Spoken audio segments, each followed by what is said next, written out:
కాంగ్రెస్ ప్రభుత్వం అన్ని రంగాల్లో విఫలమైందని విమర్శించారు బీఆర్ఎస్ మాజీ మంత్రి జగదీష్ రెడ్డి. ఇక సాగునీళ్ల విషయంలో కాంగ్రెస్ మంత్రులు చదువురాని అజ్ఞానులుగా వ్యవహరిస్తున్నారని, ప్రతిరోజు కేసీఆర్ ని తిట్టడమే పనిగా పెట్టుకున్నారని అన్నారు. కాళేశ్వరం ప్రాజెక్టు నిర్మించి నీళ్లను ఇక్కడి దాకా తీసుకొచ్చిన కేసీఆర్ పై ఉత్తమ్ కుమార్ సోయి లేకుండా మాట్లాడుతున్నారని అన్నారు.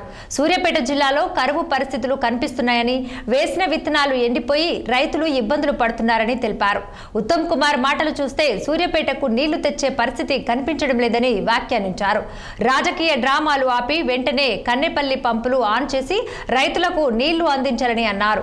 రాష్ట్రంలో రైతులు ప్రజలు సమస్యలు పక్కన పెట్టి మీడియాపై దాడి చేశారని, ముసలి కన్నీరు కారుస్తున్నారని అన్నారు జగదీష్ రెడ్డి. ఇక అలాగే కేసీఆర్ జోలికొస్తే ఆయన అభిమానులు చూస్తూ కూర్చోరని, వాళ్ళ చేతులు కూడా పనిచెప్తారని హెచ్చరించారు మాజీ మంత్రి జగదీష్ రెడ్డి. గత సంవత్సరాల కాలంగా కాంగ్రెస్ ప్రభుత్వం వచ్చిన తర్వాత ఎక్కడ కూడా ప్రజలకి పరిపాలన ఉన్నట్టు కనపడడం లేదు. అన్ని రంగాల్లో విఫలమైంది ప్రభుత్వం. ఇచ్చిన కరెంటును చక్కగా ఇవ్వలేకపోతున్నారు. కేసీఆర్ ఇచ్చిన మంచిలను సరిగా ఇవ్వలేకపోతున్నారు.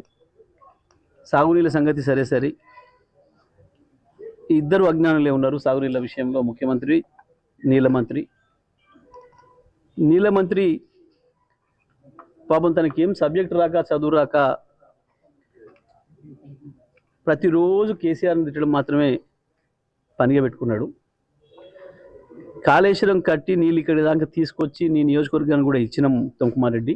నువ్వు సోయి లేకుండా మాట్లాడుతున్నావు, అవగాహన లేకుండా మాట్లాడుతున్నావు. అవగాహన పెంచుకొని మాట్లాడు. ప్రతి ప్రాజెక్టు కాడికి పోయి కేసీఆర్ని తిట్టడం, కేసీఆర్ మీద ఏడిస్తే సరిపోదు. ప్రజలకు నీళ్ళు కావాలి. నీకు అన్నిలతో పని లేదు. వాడు వెనకట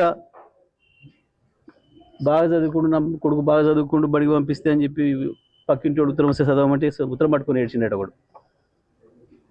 ఎందుకంటే ఏం చదవాలను రాక. నీ పని కూడా గట్టనే ఉన్నది. ఉత్తరం చదవరాక ఏడ్చిన బాపు లెక్క మాట్లాడుతున్నావు తప్ప. ఇవాళ సూర్యాపేట జిల్లాలో కరువు పరిస్థితులు కనబడుతూ ఉన్నాయి. వేసిన విత్తనాలు పోయినాయి. ఇప్పటికి 2 సార్లు 3 సార్లు విత్తనాలు, పత్తి విత్తనాలు నాటుతున్నారు. రైతాంగం అప్పలపాలు అవుతున్నారు. వరి నారులు పోయినాయి. కనీసం సమయానికి నీళ్ళు వస్తే, కాళేశ్వరం నీళ్ళు వస్తే దుక్కులు దున్ని. హైదరాబాద్ మహంకాళి ఉత్సవాల కమిటీ